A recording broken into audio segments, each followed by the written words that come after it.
Hello अस्सलाम वालेकुम, कैसे हैं आप लोग? उम्मीद है खैरियत से होंगे। आज मेरे साथ मेरे गेस्ट मौजूद है जिनका नाम है अली जी।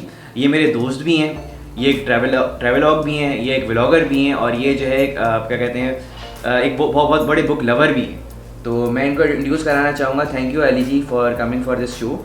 और आज का जो हमारी टॉक का जो टॉपिक है वो बेसिकली रीडिंग से रिलेटेड है कि रीडिंग हैबिट जो है वो किस तरह डेवलप हो सकती है इंसान के अंदर। Thank you Faraz. सबसे पहले तो जिस तरह तुमने बताया कि मैं ब्लॉगर हूँ और मैंने इतनी सारी चीज़ें की हैं, तो ये सब रीडिंग की वजह से ही हुई है। मैंने आज से 3 साल पहले अपनी एक हैबिट डेवलप की जो कि रीडिंग की थी। उससे करते करते मुझे आज वो सब चीज़ें सीखने को मिली। अगर मैं रीडिंग ना करता शायद मुझे कभी भी ना मिलती। इंटेंशनली जब अपनी रीडिंग स्टार्ट की तो पहली किताब आपकी कौन सी थी? यह फर्स्ट एंड फॉरमोस्ट तो कुरान पाक थी अल्हम्दुलिल्लाह। तो कुरान पाक मैंने पढ़ी, उसके बाद मैंने जो तर्जुमा पढ़ा अब्दुल्ला यूसुफ अली की थी, वो मुझे बहुत अच्छी लगी। तो उसके बाद मुझे बहुत फैसिनेट हुआ रीडिंग से रिलेटेड।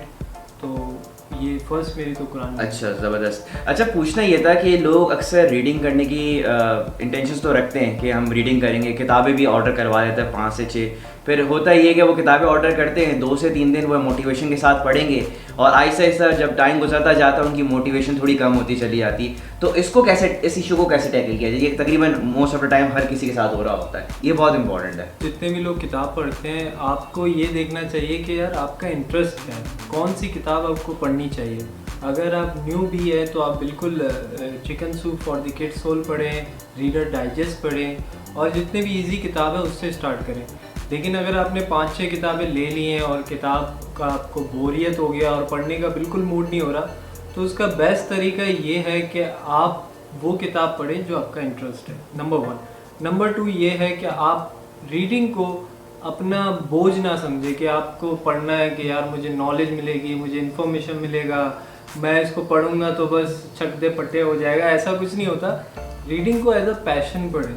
रीडिंग आपके जिस तरह हमारी बॉडी की खुराक होती है, हमें जो फीड करना होता है, जिस तरह हमारे बैंक अकाउंट में पैसे नहीं होंगे, हमारा चल नहीं सकता काम, उसी तरह हमारा माइंड जो है ना उसका जो फीड करना है वो है रीडिंग। तो माइंड के नरिशमेंट के लिए और माइंड को स्ट्रॉन्ग बनाने के लिए रीडिंग एक प्रोडक्टिव हैबिट है जो कि हम डेवलप कर सकते हैं। आप कुछ लोग गोल्स बनाते हैं रीडिंग से रिलेटेड। फॉर एग्जांपल अगर मैं किसी फील्ड, कोई पर्टिकुलर फील्ड सेलेक्ट करने वाला हूँ, फॉर एग्जांपल मुझे इंजीनियरिंग पढ़नी है या मुझे कंप्यूटर साइंस पढ़नी है या मुझे मेडिकल में जाना है, then I look towards that कि कौन कौन सी बुक हैं and what should I read and what should I not read. I do some research and then I look forward to it. This is my right field, right? तो आपका जो है reading start करने से गोल पहले होता है भाई, अगर मैं किताब पढ़ रहा हूँ तो what is the motive behind it, इस पे थोड़ा एलैबोरेट है। यार मैं अपना एक्सपीरियंस बताऊंगा फराज। मैंने जब स्टार्ट किया था तो मैंने बीकॉम किया हुआ था, तो मुझे इतनी रीडिंग का इतना वो नहीं था। मुझे फैसिनेट करते जो स्टोरीज़ मैं सुनता था, लोगों के जो स्टोरी टेलर थे या हिस्ट्री के बारे में बताते थे, मुझे चीज़ें वो फैसिनेट करती थी। तो जब मैं अपने स्कूल टाइम में, रीडिंग मेरी सबसे वीक पॉइंट थी। जब भी रीडिंग के लिए स्टैंड अप होता था तो मेरे हाथ पैर ठंडे हो जाते थे। मेरे स्कूल के दोस्त अगर देखते हैं तो वो बिल्कुल बता सकते हैं कि अली के आज को बिल्कुल चेंज हुआ। तो उसका वजह ये है कि 2017 के करीब मैंने किताबें ली। तो मेरी नंबर 1 बुक थी जो आज मैं लेके भी आया, तो मैं आप लोगों को दिखाऊं, think and grow rich after the Quran. मैंने ये किताब सबसे पहले स्टार्ट की थी। उसकी वजह ये थी कि यार फराज फाइनेंशियली डिप्रेस था, कहीं जॉब नहीं मिल रही थी। तो ये किताब मैंने पढ़ी, मैंने सोचा भाई इसको पढ़ के ना मुझे पैसे मिलेंगे, लेकिन ऐसा हुआ नहीं। मेरे साथ एक धोखा हो गया। सीखा क्या इस किताब से आपने? इस किताब से मैंने वही सीखा कि 500 से ज़्यादा लोग जो है ना, जो अमीर लोग हैं, उनकी स्टोरीज हैं कि उन्होंने अपने आप को कैसे ग्रोथ किया, फाइनेंशियली ग्रो कैसे किया, फाइनेंशियली ग्रोथ कैसे किया। आप अपनी हैबिट डेवलप करें। जिस चीज़ पे आपको अच्छा करना है, आपको रिपीटिंग बनना पड़ेगा, उसके बार बार वो चीज़ करनी पड़ेगी। तो मैंने इस किताब को पढ़ने के बाद मैंने आइडिया लगाया कि मेरी जो डिग्री है, मेरा जो सारा कुछ है जिससे मैं काम कर रहा था, मेरे पास एक स्पेसिफिक स्किल नहीं है। तो मैं इस किताब को, इसको ग्रोथ करने के बाद मैंने सर्च किया, ब्लॉग्स पढ़े, आर्टिकल्स पढ़े कि कौन सी स्किल है जिसको मैं करूं। जिसमें से 10-12 मैंने देखे थे। तो मैंने कहा यार एक ऐसी चीज़ है जो वीडियोग्राफी जो है, वीडियो एडिटिंग, ये मुझे फैसिनेट करती थी। कॉलेज टाइम में मैं करता था, कॉलेज का कोई दोस्त देख रहा है उनको पता होगा। तो मैंने इसको फिर से अपना नरिश किया, इसको पॉलिश किया और आजकल फराज के लिए भी कर रहा हूँ और बहुत सारे दोस्तों के लिए भी करता हूँ और अपने चैनल के लिए भी करता हूँ। तो ये एक स्किल मुझे इस रीडिंग हैबिट से ही पता चला कि मैं इसको नरिश कर सकता हूँ। कितना इम्पोर्टेंट है रीडिंग करना अगर बंदा जो है अपना करियर स्टार्ट करना चाह रहा है, तो रीडिंग को प्रायोरिटी लिस्ट में आप कहाँ रखेंगे कि मतलब कितना इम्पोर्टेंट है ये? यार क्योंकि अक्सर लोग रीडिंग को ज़्यादा प्रायोरिटी नहीं देते, नेटफ्लिक्स देखते हैं लोग, मूवीज़ देखते हैं, एंटरटेनमेंट ज़्यादा कंज्यूम कर रहे होते हैं, यूट्यूब पे जाओ तो यूट्यूब पे भी वो सॉन्ग्स एंड मूवीज़ देख रहे होते हैं, तो रीडिंग को आप क्यों जो है टॉप प्रायोरिटी देंगे इनके ऊपर? टू बी वेरी फ्रैंक, मैं अपनी रीडिंग को ना थर्ड प्रायोरिटी पे रखता हूँ। सही। नंबर 1 है मेरा फेथ। मैं फेथ पे कॉम्प्रोमाइज़ नहीं होना चाहता यार, मेरे नमाज की टाइमिंग है, मेरी चीज़ें, तो उनको मैं नहीं छोड़ता। नंबर 2 है मेरा हेल्थ। मैं अपनी स्लीपिंग हैबिट अच्छी करता हूँ, जितने भी फूड वगैरह है उसकी habit. Physical spiritual first, second is physical and third is reading my books. Mental. तो उसमें मेंटल में जितनी चीज़ें मैं किताबें पढ़ता हूँ वो जब मुझे ज़रूरत होती है ना कि यार मुझे, अब तो मैं डिफरेंट किताबें पढ़ता हूँ। पहले मैं अपनी इंटरेस्ट से रिलेटेड जितनी भी होती थी, अब मैं बायोग्राफी भी पढ़ता हूँ, हिस्ट्री भी पढ़ता हूँ, साइंस फिक्शन भी पढ़ता हूँ। उससे मुझे ये फ़ायदा होता है, जैसे अक्सर औकात लोग शाय होते हैं, तो इंसान बना ही सोशल एनिमल है। अगर आप सोशलाइज नहीं करेंगे तो आप बोर हो जाएंगे, आप फ्रस्ट्रेट रहेंगे। तो मैं जब भी सोशलाइज होता था तो मुझे एक वीक पॉइंट ये था कि मेरे पास कुछ बोलने को नहीं था। ये किताब रीडिंग करते करते मेरे पास प्लस पॉइंट हुआ। अभी मैं ऐप डेवलपर के साथ भी बैठूंगा, मैं कुछ बातें जानता हूँ, मैं कंप्यूटर से रिलेटेड भी कोई बात कर सकता हूँ, मैं फैशन डिज़ाइनिंग के बारे में, क्योंकि मैं ऐसे ब्लॉग्स पढ़ता हूँ, ऐसे बुक्स रीड करता हूँ। तो रीडिंग आपका, आप जिस प्रायोरिटी पे रखें, मैंने तो थर्ड पे रखा है। जब आप रीडिंग करना शुरू होते हैं ना फराज, आपके पास बातें बहुत आ जाती हैं। सही। आप रेलेवेंट और इररेलेवेंट जिस तरह की भी बातें करें, और आपको ऐसे दोस्त बनेंगे, आपके ऐसे, बाद में मैं टिप्स भी बताऊंगा, ऐसे दोस्त बनेंगे जो आपको किताबों से जुड़ें। जितने भी लोग किताबों से जुड़ते हैं वो रीडिंग करते हैं। बिलीव मी, इसीलिए तो कहते हैं लीडर्स आर रीडर्स। तो आप अगर लीडर बनना चाहते हैं किसी भी फील्ड में, चाहे आप पेरेंटिंग हो, चाहे आप दोस्ती में हो, किसी चीज़ में भी लीडर बनना चाहते हैं या मास्टर बनना चाहते हैं, तो आप रीडिंग को कंपलसरी रखें, आपको चीज़ें पता लगने लगेंगी। आपकी रीडिंग करने के बाद, जितना हमें पता है 100 से ऊपर आप बुक्स जो है रीड करते हैं, और आप जो है आपका टारगेट ये होता है कि महीने के अंदर एटलीस्ट 2 से 3 किताबें जो हैं वो ख़त्म करें।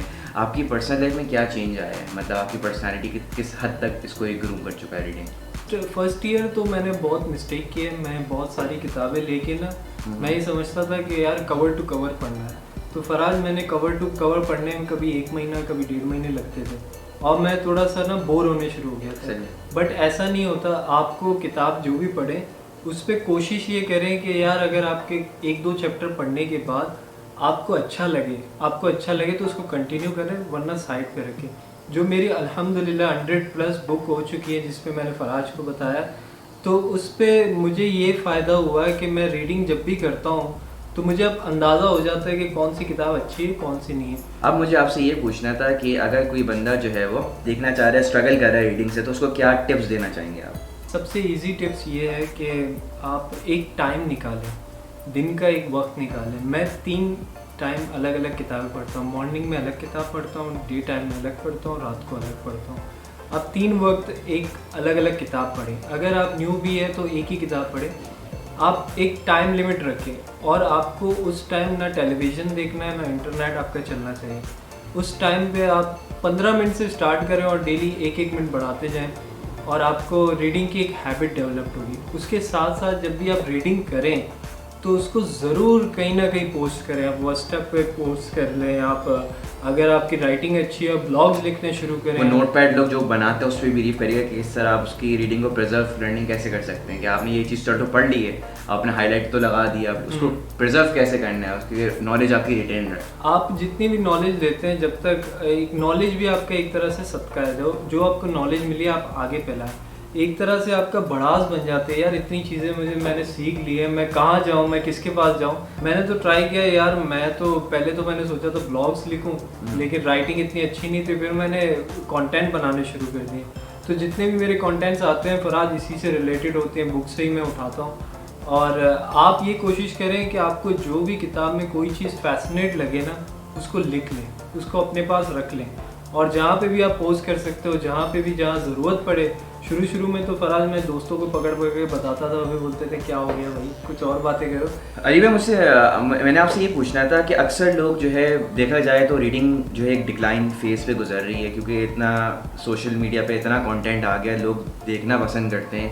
तो ये जो डिक्लाइन आ रहा है रीडिंग का, एक प्रोडक्टिव हैबिट का डिक्लाइन मैं देख रहा हूँ, उससे कैसे बचा जाए, इस डिक्लाइन को कैसे रिवाइव किया जाए? डिक्लाइन को बचाने के लिए, अपनी रीडिंग हैबिट को फिर से ग्रोथ करने के लिए आपको अपने इर्द गिर्द चीज़ें ज़रूर देखनी चाहिए यार। अपने लिए एक जगह फाइंड करें कि जहाँ पे पीसफुल जगह है, वहाँ पे रीडिंग करें। दूसरी चीज़ है, हम लोग इंटरनेट को बहुत ज़्यादा यूज़ करने लगे हैं, हम टेलीविज़न देख रहे हैं, एडिक्शन बन गई है। हमें रेस्टोरेंट जाना है, हमें दोस्तों के पास जाना है, वो भी सही है, वो भी करना सही है, लेकिन आप अपने इसको फिर से ग्रोथ करने के लिए, अपनी चीज़ों को फिर से ग्रोथ करने के लिए टाइम देना पड़ेगा। जब आप टाइम देंगे रीडिंग को, फिर आपका पोटेंशियल बनता रहेगा, आप फिर इसको मज़े से करते रहेंगे। तो सबसे पहली चीज़ यही चीज़ है यार फराज, इंटरनेट को और टेलीविज़न को कम टाइम दो, फिर जाके आपका होगा। हैबिट एक डेवलप करेंगे तो आपका जो है ना रिडक्शन कम हो जाएगा, ख़त्म हो जाएगा। ठीक है, स्मॉल सिंपल स्टेप्स लेने पड़ेंगे अच्छी आदत को डेवलप करने के लिए। अच्छा, मैंने एक और भी बात बताई कि आपने मेरे ख्याल से एक डिजिटल स्टोर भी ओपन किया है जिसमें आप ऑनलाइन बुक डिलीवर करवाते हैं, तो उसके बारे में लोगों को बता दें। विजडम बुक्स के नाम से विजडम स्टोर है हमारा, इंस्टाग्राम में है, जिसका फराज को मैं कह दूँगा, लिंक्स भी नीचे।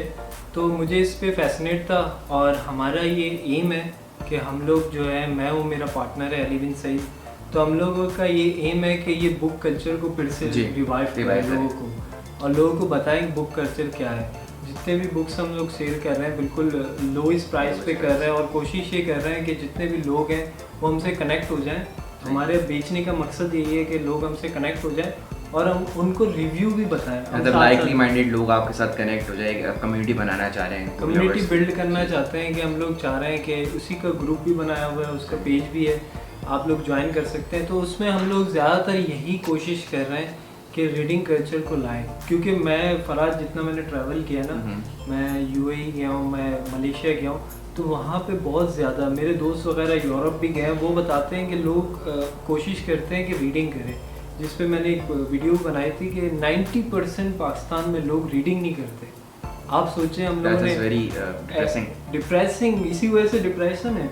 आपके पास एक दोस्त होना चाहिए, ऐसा एक दोस्त आपके पास होना चाहिए। आप हमेशा एक दोस्त अपने साथ रखें, ये आपको ना कभी दुख देगा ना आपको कुछ होगा, आप इसका बेड़ा गर्क कर सकते हैं, आप कहीं पे भी ले जाएं, इसको अपने साथ रखें। बिलीव मी फराज, मैं बोर नहीं होता अल्हम्दुलिल्लाह। मैं किताब अपने साथ रखता हूँ, मैं कहीं पे भी जा रहा हूँ, वेटिंग में कहीं बैठ गया तो किताब खोल के बैठ जाता हूँ, कहीं मैं बोर हो रहा हूँ तो मैंने किताब ले लिया, मैं रात को नींद नहीं आ रही, मैं उठ के लैंप ऑन करता हूँ और किताब पढ़ता हूँ। सो एक तरह से एक रिलेशनशिप हो गया, और ये रिलेशनशिप ऐसी है जो आपको स्पिरिचुअली बहुत ज़्यादा कनेक्ट, स्पिरिचुअली भी, मेंटली भी और फिजिकली भी, मेंटली भी और फिजिकली भी। फिजिकली ऐसे होगा कि आपको इस पर बहुत सारी ऐसे इंसाइक्लोपीडिया आर्नल्ड श्वार्ज़नेगर की है, रिकॉल है, उस पर आप ऐसी किताबें पढ़ेंगे तो आपको एक इनर सेटिस्फैक्शन मिलेगी और आपको मोटिवेशन मिलेगी, आप जाके जिम जाना शुरू करेंगे। तो आपको पता नहीं चलेगा जब तक आप रीडिंग नहीं करते। रीडिंग तो सब करते हैं, पर आज मैसेज पढ़ रहे हैं, टेक्स्ट मैसेज पढ़ रहे हैं, व्हाट्सएप पे फ़नी जो भी आ रहे हैं वो पढ़ रहे हैं, लेकिन जो चीज़ आपके फ़ायदे के लिए वो नहीं पढ़ रहे। सही, जो सेल्फ हेल्प बुक उठाएं, उसको रीडिंग करें, आपके लिए बहुत ज़्यादा। ऐसा दोस्त, ऐसा अगर आप किताब जैसा आपके पास दोस्त आ गया तो बिलीव मी, मैं तो कहता हूँ कि आपकी बोरियत ख़त्म हो जाएगी। दूसरा, आपका एंजाइटी और डिप्रेशन जो भी है वो भी ख़त्म। इंसान का सेल्फ कंट्रोल लेवल थोड़ा अप हो जाता है, इंसान के अंदर सेल्फ कंट्रोल एक बहुत बड़ी पावर है जो मैं समझता हूँ, वो डेवलप होती है रीडिंग से, जो मैंने नोटिस किया है। माशाल्लाह, जो मैंने नोटिस किया, जो मैंने सीखा, सेल्फ कंट्रोल अगर आपको बंदे का माइंड स्ट्रांग बनाना है, क्योंकि जब आपका माइंड स्ट्रांग होगा ना, आपका बॉडी का जो मसल है जो आप वो ज़्यादा और तेज़ी से हरकत करेगा, राइट। तो वो जो माइंड को एक्टिवेशन की स्ट्रेंथ चाहिए ना, वो आई थिंक रीडिंग से आएगी। बिल्कुल बिल्कुल। उसके साथ साथ बहुत सारी जैसे साइकोलॉजी की किताबें हैं, वो भी आप पढ़ें, आप वो आपकी इमोशनली आपको स्ट्रांग करेगी। बिल्कुल बिल्कुल। आप हमारा ग्रुप है विजडम बुक, उस पर भी पोस्ट करें। अक्सर लोगों को ये होता है, पर आज प्रॉब्लम ये है कि किताब पढ़ ली तो पोस्ट कहाँ करें, बताएं कहाँ। तो हमारे ग्रुप में भी वो शेयर कर सकते हैं, हमें बता सकते हैं, कोई और चीज़ ना करें, सिर्फ बुक से रिलेटेड करें। ग्रुप में भी हमारे शेयर कर सकते हैं, जैसे हमें कमेंट्स करके भी पूछ सकते हैं। तो हम इसमें गाइडलाइन भी देते हैं, लोगों को बताते हैं कौन सी किताब किस पर्टिकुलर प्रॉब्लम को रिजॉल्व करेगी, ये गाइड कर सकते हैं आप। बिल्कुल। Thank you for your time Ali ji, बहुत अच्छा लगा, आपसे बहुत कुछ सीखा और रीडिंग हैबिट्स जो रीडिंग टिप्स बताई हैं वो काफ़ी हमारे लिए बेनिफिशियल होगी। तो ये थे अली जी, इनको फॉलो करें, इनका पेज है अली जी फैक्ट्स के नाम से, फेसबुक पे यूट्यूब पे भी होते हैं ये, तो गो एंड फॉलो हिम। और ये था आज की टॉक जो रीडिंग से रिलेटेड थी। फिर मिलते हैं आपको, अल्लाह हाफिज़। Thank you for watching my video. This is Faraj Ahmed. If you have liked this video, kindly subscribe to my YouTube channel.